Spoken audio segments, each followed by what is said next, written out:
Hello, everybody. I hope after this lunch session, all of us are very pumped up, energized. Uh, but let's not hope that people get started in dozing off and all. So before I would introduce my esteemed panel of guests. First of all, the circular economy, which has been quite in talk in the recent years, and most likely the talk about circular economy has come from most unlikely quarters. That has from the developed nations. Developed nations. Why I'm saying because most of the resources and their exploitation have been by them, and they are to some extent one of the largest waste producers also. Nevertheless, the issues are very important, and it is important for all of us, no matter which part of the globe we belong to. So, without wasting much of our time, I would like to welcome our guest, Mr. Yashwant Mr. Dharwadia. He's area director, India and Bangladesh, and he's from RiverRecycle. Then we also have Mr. Gurashish Singh Sahni, co-founder and COO, ReCircle. We are also joined by Mr. Vishal Kumar, CEO, West Warriors. Mr. Sanyam Jain, founder and COD, Thermo Waste Solutions, and Mr. Akash Gupta, head sustainability and SCM Ricron panels. A couple of our speakers could not join us because of their scheduling issues. To begin with, I would ask or request my panelists to give some brief introduction and in terms of their opening remarks as to what this circular economy is all about and why we are talking about the circular economy these days. I would start with my left. Hi, my name is Yashwant. Basically, I'm from an organization called RiverRecycle. We are Finland-based organization. We are primarily focusing plastic getting into marine life. So we collect, we prevent, we recycle the plastic and bring back the money into the systems to make it more sustainable. So when we talk about the sustainability, the first primary thing I talk about, the viability actually. So there is a viability issue in sustainability, and if we talk about the circularity of the plastic, then biggest challenge I could see is that first thing is that plastic is not a problem in today's context. It is a low value or zero value plastic which is a problem. So we are primarily focusing on MLPs and other low value plastic like single use plastics and convert that into some kind of a resource through chemical and mechanical both.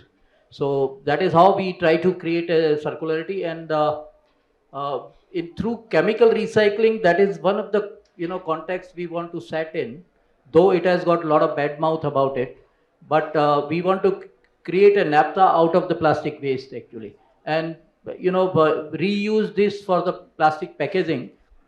And we are doing our research with one of Indian PSU also, and then our Finnish partner. So that's one of the component in our projects where we want to create a circularity of plastic. So our next panelist, Mr. Gurashish Singh Sahni. Sir, just be brief and we'll talk about your company and your projects also. Just to like start off with, you asked the question, what is circularity? So circularity, as per Ellen MacArthur Foundation, so essentially what we've been doing is take, make, and dispose, right? So whatever we take from the natural resources, whether it's plastic, metals, etc., we take it from the environment, make something out of it, and dispose it into landfills. Circular economy primarily works on the principle of taking, when you take resources from the environment, you use them multiple times till the time they reach end of life. That's primarily what circular economy is, and we at ReCircle work on offsetting plastic for corporates and large FMCG companies, as well as reintroducing ethically sourced recycled plastic material back for them, thereby closing the loop and creating like a circular economy solution. Also, Mr. Vishal Kumar, CEO of West Warriors. Thank you. So we work in the Indian Himalayan region, specifically Uttarakhand and Himachal.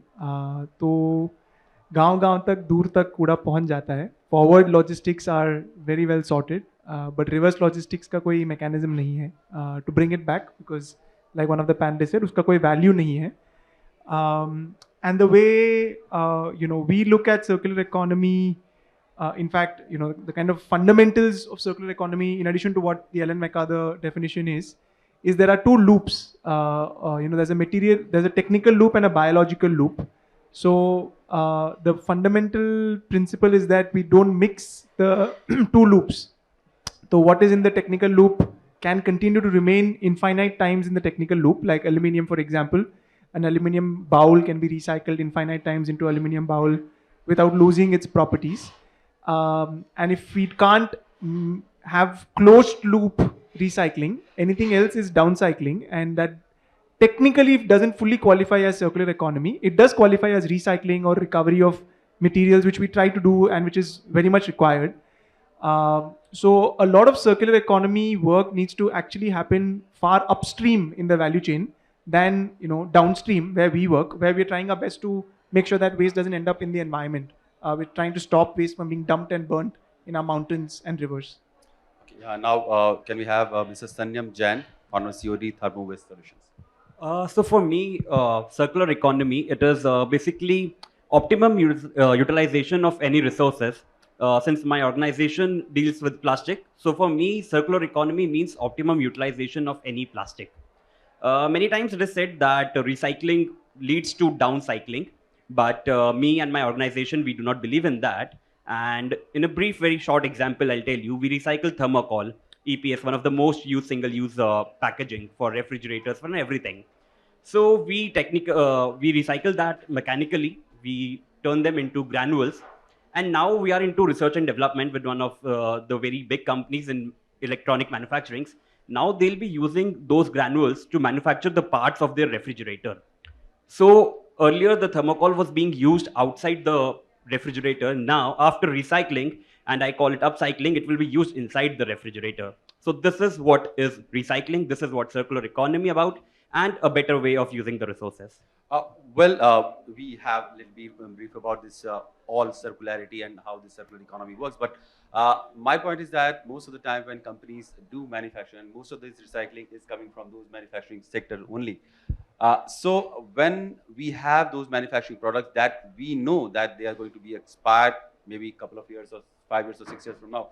So do the companies ever plan that how those wasted, the products which get wasted are going to be recycled, or what hazard they pose if they are going to be dumped in landfills or in mountains like we have seen all around Delhi? So where does this conscience or this responsibility come, and how should not company be thinking over it? See, if I talk about the Indian companies, mostly voluntarily, I don't know how much they are putting an effort on it, but since the inception of EPR rule, extended producer responsibility, under which all the companies, whether they are electronic manufacturers or they are manufacturing any kind of product which is a consumer product, it is mandatory for them to start thinking about these, to take steps, and they are now taking steps because now it's a government regulation. So for India, voluntarily, there would be very few companies who might actually be thinking that we should take the responsibility. But now with EPR,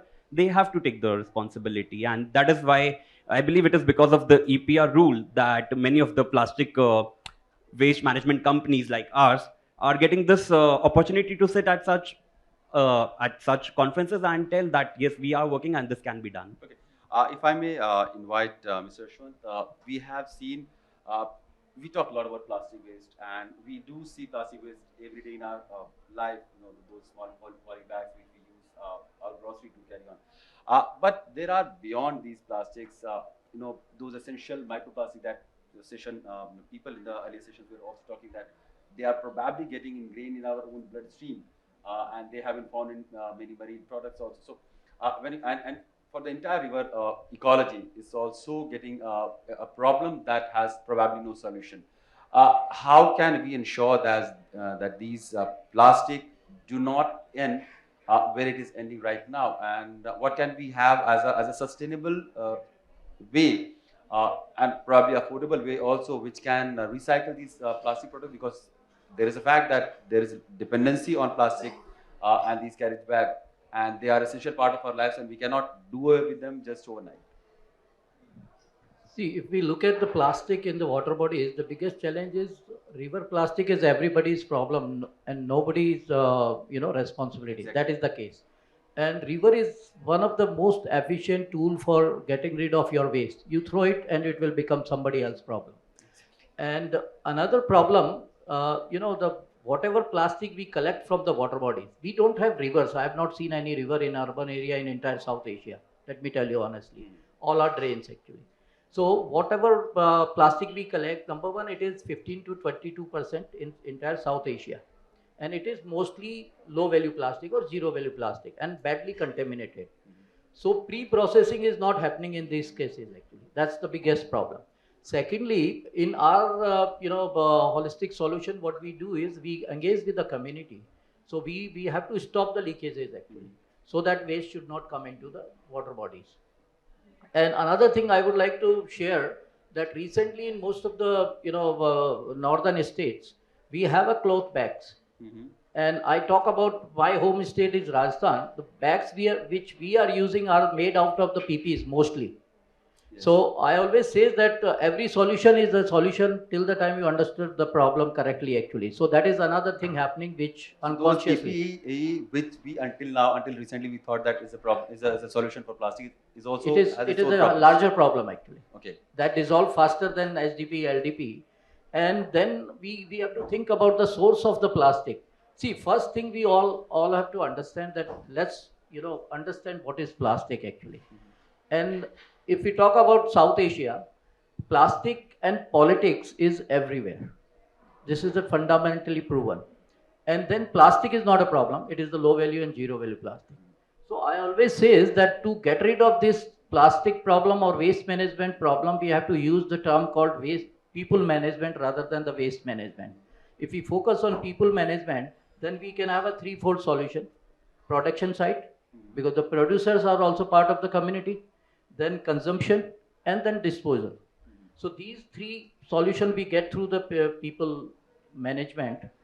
And if we look at, I talk about, because we do land-based and both actually. So we establish waste management in the river catchment area. And those are mostly semi-slum or slum areas. I give you another example. We all know that it's a behavioral problem. And most of us, we have house help at our home. And she is doing segregation religiously at our place, but when she go back home, she is not doing it at all actually. So we must understand that we have to incentivize the community also. So that gives you another, idea that how to do it. And firstly, we have to connect with the society. So as far as river plastic is concerned, we have to identify the source of this plastic. And I give you another example from microplastic, mostly in the oceans. Is I always say that I'm born Indian actually. So India is one of the most ancient scientifically living civilization, right? And if we look at the boats in ancient times, those boats were not made from the one single wood actually. Everywhere it is different. In UP, it used to be from the jamun ka lakdi. Okay. Exactly. So jamun ka lakdi purifies the surface water actually. So we have to understand that. So now what is happening that all the fishermen, they don't have affordability, so they have a very they have the boats. They paint it actually every month. So paint is directly a microplastic. And that goes back into the river. Yeah. So we have to identify the source of microplastic and plastic in the water bodies actually. So that is also very important. So while we talk about plastic, I would like to have answer from one of the panelists. Maybe Mr. Gulshan can speak about that. We have seen a lot more innovative ideas happening about segregating smaller these pollution products, if you can say, like plastic. I was reading one of the story where the cigarette butts, those were being collected and somebody tried to harness it and purify it and then made it into cotton, and then probably some clothes were being prepared. So while the idea may sound nice and good, can such ideas be have affordability or a practical way of using it? Because collecting cigarette butts from the streets or from maybe some places like hotels or restaurants, is it sustainable to have such ideas? Are we really directing our efforts into right direction by doing these innovative ideas, or we are missing the larger problem somehow. To answer that question, I would say yes, there is a lot of innovation happening. When we start, say, because fundamentally when we work on plastics was also a very big problem, right? Like especially low value plastics weren't being collected. So where I come from, I say that while there is innovation happening, it's wrong to say that innovation should not happen. Because collection is a problem or infrastructure is a problem. I think innovation is very, very important, and there is a value gap funding which we need to understand that is there, uh, and the value gap funding will always be high in the start of it, right? So in the start, when there is no infrastructure, there is no behavioral change activities that have actually happened. Let's use the example of a cigarette. Today, if somebody smokes a cigarette, he just throws the cigarette on the floor because there is no awareness to the smoker as to where it is supposed to be thrown. There is no infrastructure available for the person to throw the cigarette. Hence, collection is a costly affair. In case where awareness has been created that this is how this needs to be disposed of, there is accountability on parts of the consumers to throw it in the proper manner, and there is proper infrastructure available to collect this and dispose it off in a proper way. That's when the innovation actually becomes a solution, right? So the government has taken good steps in terms of extended producer responsibility. Cost of EPR has to be high in the start. Consumer behavior will lead to cost coming down. Better infrastructure will lead to cost coming down. And to close your question, I think innovation is required, should happen, and is the only solution. It's just that it will take some time. And once the proper awareness and technology and infrastructure is created around it, it will be done at a viable cost. And probably those countries who are actually responsible for such products or such waste like cigarette butts, those companies can offer Godrej to Philips sponsor. should be paying for it, right? They should be rather paying for ITC it. should be paying for it. Why is Godrej Philips and ITC not paying for it? In plastic specifically, now the producers, importers, brand owners have been held liable for the plastic that they are polluting. Similarly, electronic waste, the electronic manufacturers are held liable. Used oil is something where EPR is coming in, where used oil manufacturers are going to be liable. Very soon we see EPR or extended producer responsibility entering into every material type. So if you're using glass, glass manufacturers should be responsible for it. And the responsibility is for efficient collection and disposal. The responsibility is not to produce. It is while you are producing, say for example, if a cigarette packet has this big a place to advertise a Marlboro logo this big, they can use some space out of it to show how to dispose it. And I think if every cigarette stick has apparently 1 rupees or something on the cost of it for recycling purpose, nobody would mind. At the same time, those recycling process can be sponsored. My question is with Sanyam. We have been talking a lot about these electronic waste.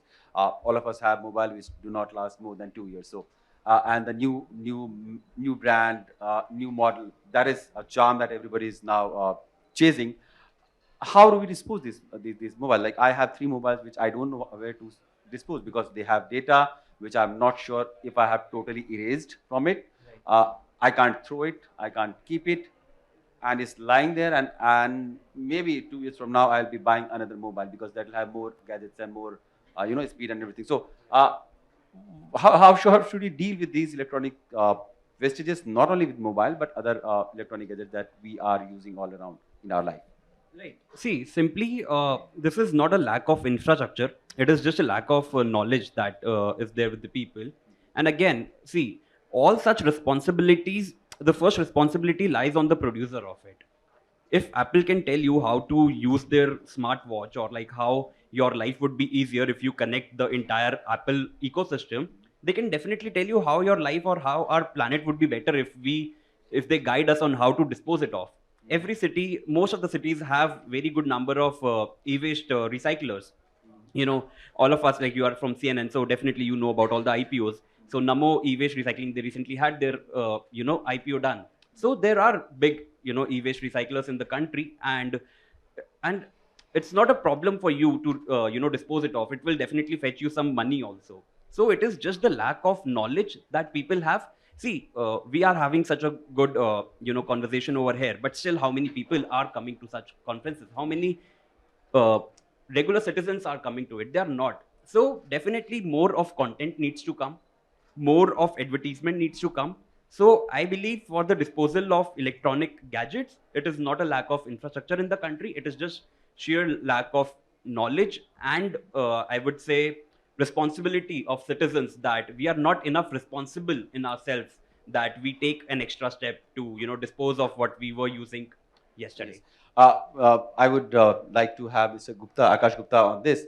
While we have talked about this plastic and electronic waste all around us, there is another benign product that all of us use, and without that, probably we cannot imagine current day society. That is textile, the clothing that we do wear, and that has also become one of the issue from the production, where apparently a lot of millions of cubic of water is spent on textile, and now in the last few decades, probably the habit has happened to change your clothings and your fashion sense more frequently than it was ever, and that is also putting a lot of burden on waste management, our water resources, and in the name of this fashion industries or the latest, to catch up with the latest trend, uh, where are we heading exactly, and how can we manage by while not missing the latest trend, but at the same time maintaining our natural resources and doing enough for our wastages.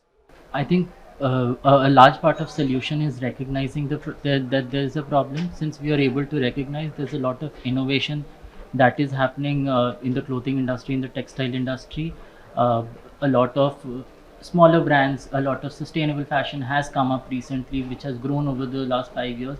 A lot of homegrown labels have grown over the last 5 years, and and a lot of innovation has also happened in the textile industry. So what we need to understand is the market forces has to be conducive enough that the smaller labels or the bigger labels in and around the textile industry grows, so that we can tackle the smaller companies or the smaller industries, the small sector of say sustainable fashion basically grows, so that it puts a little bit lesser pressure on the existing demand.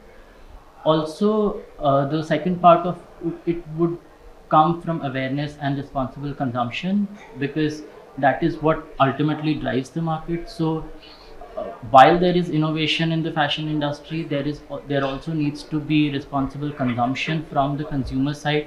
That has to be addressed, that has to be taken care of, and what responsible consumption also drives is the market forces. So ultimately both these factors are linked to each other, so it will solve. So innovation and consumption both will solve the future of say textile pollution, or say plastic, or whatever. Textile or anything. Exactly. So, if I can bring in Mr. Vishal for this, there is a strange paradox about entire development chain that we have created over the last few decades, and that is the consumption economy. So, if a car has that could have easily lasted probably with due maintenance 20 years or 25 years, now that has to be taken off the road within 15 years or 10 years, diesel vehicles.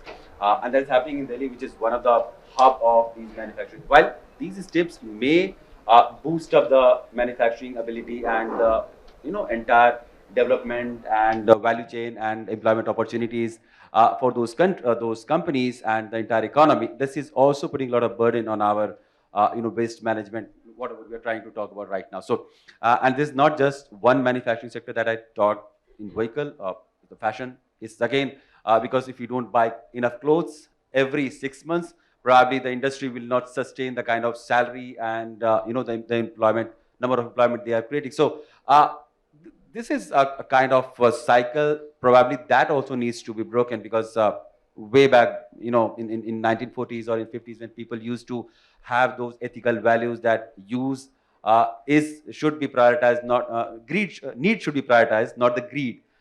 But we have probably forgotten that lesson, and how to bring it back, how to inculcate those lessons. And if you could share some of your experience. Sure. Sure. Thank you so much. I think it's a beautiful question. It's called designed for the dump. So there's this concept I came across about over a decade ago by Annie Leonard in this wonderful 20-minute film, which I highly recommend. कि सब लोग देखें उसको. It's called The Story of Stuff. It's so a lot of these products are in many cases, if our technology and innovation, we are like making rapid progress with our technology innovation. We're optimizing features, but we're not optimizing lifetime of those products, right? If our technology chose, we will make a phone that lasts for 10 years. Would our company, would our engineers, would our technologists not be able to manufacture that, which maintains, and you have a small part which gets upgraded? You don't have to replace your entire phone, right? So that's possible, but it's not. It's intentionally, those are not done for reasons that you mentioned. So that's on one side, on the production side. But I think what's more important and what's in our control in this forum, I think is what we've seen is when we talk to people about consumption. So there's this interesting paradox in about 1950s, in the US, when there was a big consumption boom that happened. So the National Happiness Survey started showing a decline at the same time when consumption boom happened. तो लोग ज़्यादा चीज़ें खरीद रहे हैं, लेकिन लोग दुखी ज़्यादा हैं, क्योंकि उसका कोई अंत नहीं है कि कितना भी बड़ा, कितना भी ज़्यादा हम और लेते रहेंगे, उसका कोई अंत नहीं है. So our narrative when we speak to communities is never keeping environment at the forefront. कि दुनिया को बचाओ, इसलिए प्लास्टिक मत यूज, इसलिए डिस्पोजेबल्स मत यूज करो. प्लास्टिक नहीं बोलूँगा, डिस्पोजेबल्स, राइट? तो it is do what is good for you. मतलब हम भी नेचर का ही पार्ट है, मतलब हमारी जो शरीर है वो भी नेचर का ही पार्ट है. तो do what is good for you, it is good for the environment. अगर आपके लिए फ्रेश खाना अच्छा है, आप पैकेजिंग में खाना नहीं खाओगे, आपके लिए अच्छा है, एनवायरमेंट के लिए भी अच्छा है, right? Eating fresh food, eating locally grown food, eating diverse foods, ये सब अपने लिए अच्छा है, राइट? सो इफ एंड वो प्लास्टिक में या वो जो छोटा कप में चाय पीते हैं, गरम गरम चाय, it's not good for us, right? So it's also not good for the environment. So I think ये नैरेटिव हम लोग यूज करते हैं कि दुनिया बचाने का काम छोड़ दो, अपने आप को हेल्दी रखो, अपने आप को बचाओ. Do what's good for you, that is good for nature, because we are part and we are one with nature. तो कंजम्पशन कम करना किसी को बोलना सही नहीं है. मतलब कोई गांव में है या शहर में है, अभी वो अपने राइज में है, करियर में, लाइफ में, इनकम पर कैपिटल इनकम उनका बढ़ रहा है. So it's not right to tell them कि like don't consume because it's not good for the environment. So I think वो नैरेटिव चेंज हमें करना पड़ेगा, जो बिहेवियर चेंज और अवेयरनेस की भी हमने बात करी. और उससे फिर अगर लोग ज्यादा हेल्दी जीने लग जाएंगे, I think naturally a lot of our environmental problems will also reduce. So Akash, you talked about change of narrative, and one of the medium which is actually working to change and build narrative is the social media. And why I'm mentioning social media here, because that is one of the reason why so many of us go after brands, go after trends, and go after new and new products. Like Apple का अगर series 14 आ गया, 15 आ गया, 16 आ गया, तो कितनी जल्दी मैं खरीद लूँ. And then there are so many memes, people selling their kidneys and buying Apple iPhones. So, but I mean, that's true. I mean, so many of us, we know that people who cannot afford, or they could have other priorities in their life, they are spending thousands and thousands on buying new smartphone, which probably gives them some sense of validation on their social media profile with nice pictures, nice clicks, and nice reels that they're trying to make. My point is, how can we start having those narratives? If Mr. Yashwant can help understand that, how can we use this platform? We are all talking here, probably more and more people could have listened to us if we would be having our discussion on some social media platform which is popular among youth, especially under 40, who are spending a lot on their unnecessary stuff, who we think that could go on in waste.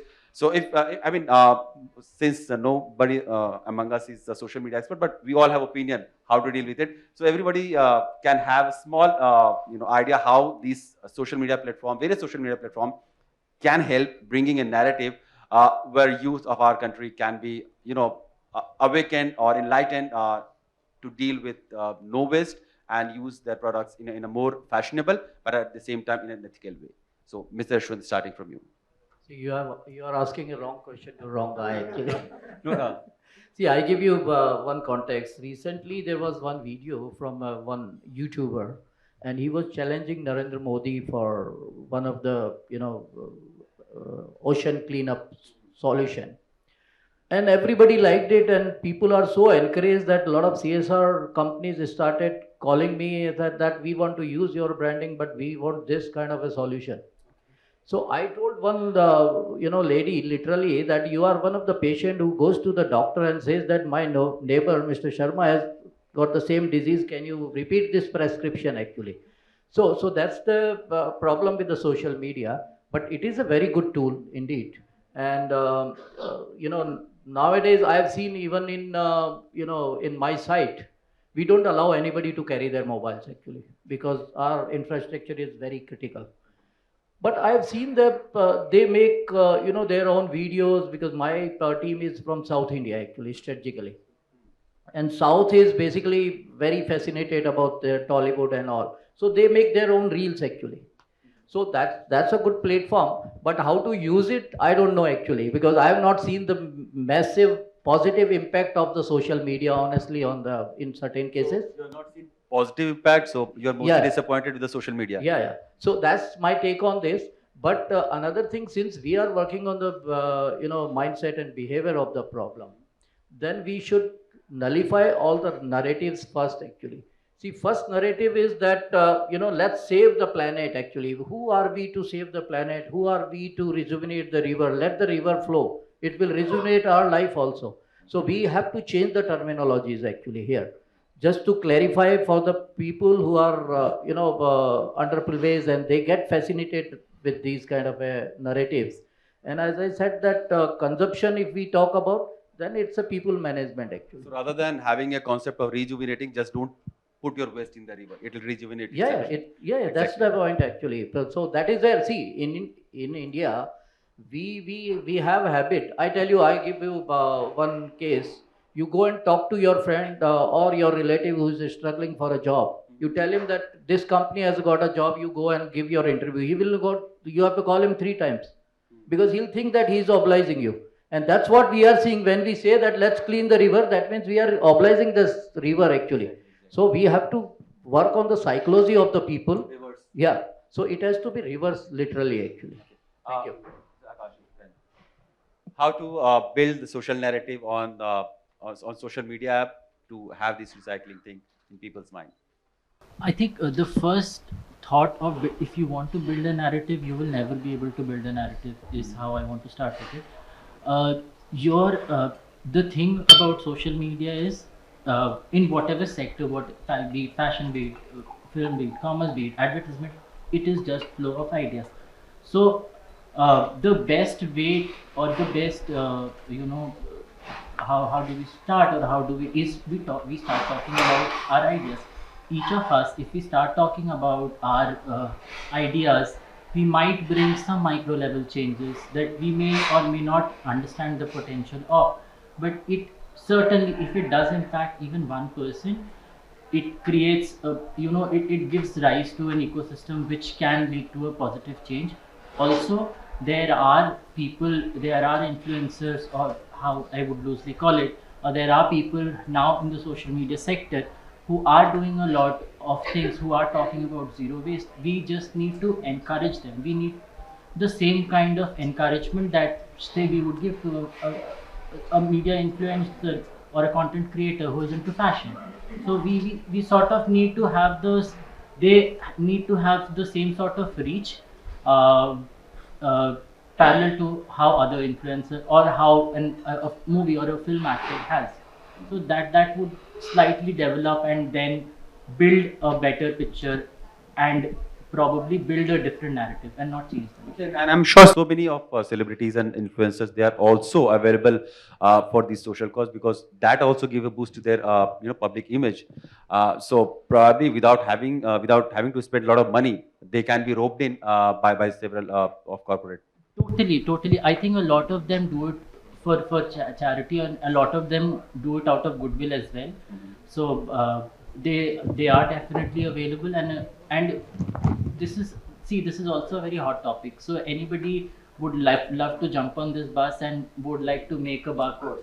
So if you want to rope in any influencer or any say movie actor or television actor, they would love to jump in, even if they might not know shit about it.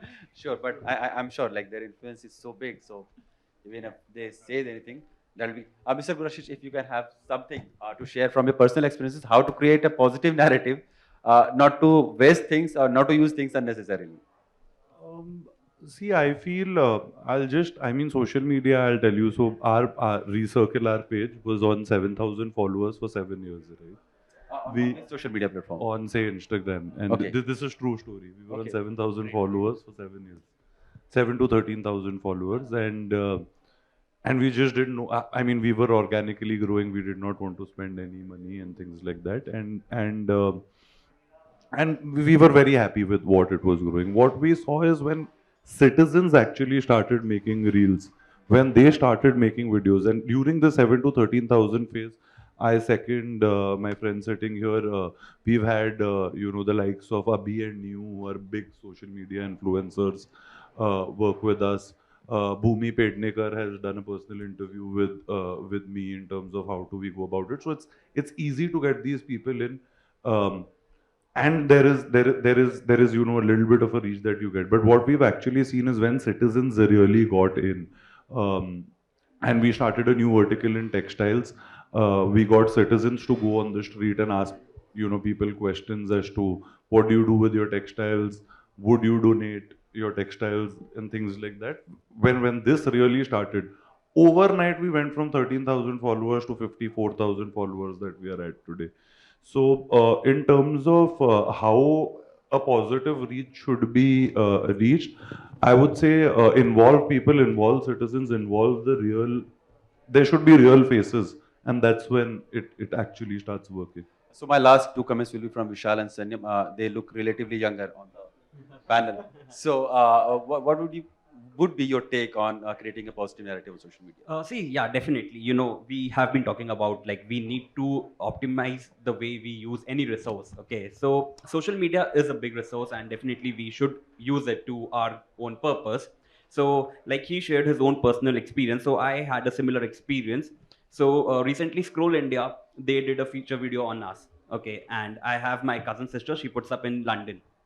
So on one of her WhatsApp group related to people of like Indians living in UK, one of her friends, she shared that, see, there's this guy in India, they are recycling thermocol, and we have been facing a similar problem in UK that, a lot of thermocol waste is simply dumped in our city. And there's this guy in India, they are recycling thermocol, we can use it.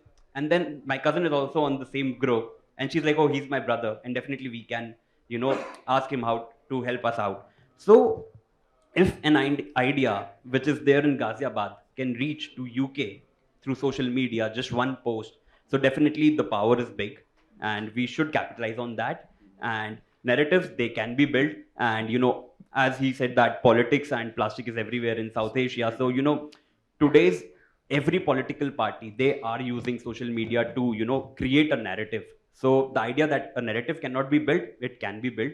And our own prime minister, he's like one of the biggest influencers that the world has. So if he is, when he puts on a jacket made using PET recycled bottle, so definitely the word goes out, and all the companies, they try to jump in and get a t-shirt or something made using the plastic waste. Sure. So definitely there are ways in which a narrative can be built, and when people will be influenced, when there will be a demand for such products, definitely companies, they always listen to their own customers. Definitely a change can be brought through social media. Sure. Your take on this? Sure. I might be the youngest, but I'm actually not that active on social media, except maybe LinkedIn. And my team has been telling me, Vishal, आपका Instagram page बनाना है, आपको Instagram पे active होना है. I'm still not on that bandwagon. But I'll tell you a small story from today morning. I went to, I think, Haldiram for breakfast, and I just wanted a simple plate of idli, right? And I come from South India, तो वहाँ पे आपको इडली खाना है तो steel में वो देते हैं और कोई डिस्पोजल नहीं देने को, तो आप गिल्ट फ्री आराम से इडली खा सकते हो. तो हियर यू वेंट इडली खाने के लिए, so there's like 7 or 8 disposable items in which that idli was served to me. Like, and I said no. I said, nahi, ye hatao, ye hatao. It took me like 10 minutes to just take that order of idli from him. And then I took a photo of the disposable that they had, and they freaked out कि यार ये पता नहीं क्या करने वाला है, उसका मैनेजर आ गया कि ये फोटो ले रहे सोशल मीडिया पे मत डाल. So the people are scared also. So this is a tool, right? And the insight जो मतलब जो insight हुआ उससे, और एक और छोटा इंसिडेंट जो हुआ था, मतलब हैंड वॉश का वो था, वो पानी का नल नहीं था, उसमें वो प्रेस करना था. प्रेस किया, इतना जोर से पूरा आ रहा है पानी, मेरा बॉटल भर गया लेकिन पानी वेस्ट हो रहा है, मतलब आधा से ज्यादा लीटर पानी वेस्ट हो गया, ऑटोमेटिक वो हो रहा है. सो इन दोनों एग्जाम्पल्स में एक चीज कॉमन है कि जो मिसिंग फैक्टर है वो डिस्पोजेबल वेस्ट वो सब नहीं, ट्रस्ट नहीं, human to human trust, right? We don't trust people to switch close the taps. We don't trust that this person if is gonna serve me in reusable plate कि वो साफ होगा, उसने धो के दिया होगा, भरोसा नहीं है. तो because our trust is defunct, is broken, so it leads to the problem of okay, let's create a system in which we don't have to trust people, we can just work through machines. तो disposal का problem वहां से generate हो रहा है. तो ये एक नैरेटिव है, ये सिंपल एक एग्जांपल है, ये कोई साइंटिफिकली प्रूवन वैलिडेटेड नहीं है, मतलब ये आज का इंसाइट है. But social media and like everything else, like media in general and like communication in general, हम सब लोग जितने लोग बैठे हैं, हमारे पास अगर कोई बुरी खबर आती है तो 10 लोगों को तुरंत बताएंगे.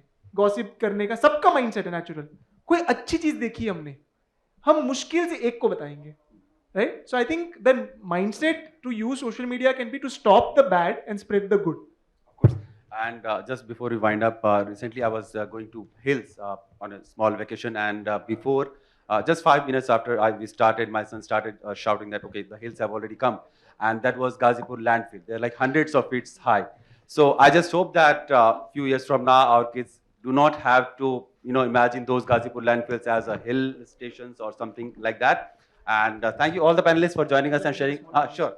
अगर आप लोग कभी उत्तराखंड या हिमाचल आ रहे हो पहाड़ों घूमने के लिए, तो please come see our work. We work in Uttarakhand and Himachal, setting up waste management systems there. All tourist areas, beautiful areas. Okay, sure. Thank you.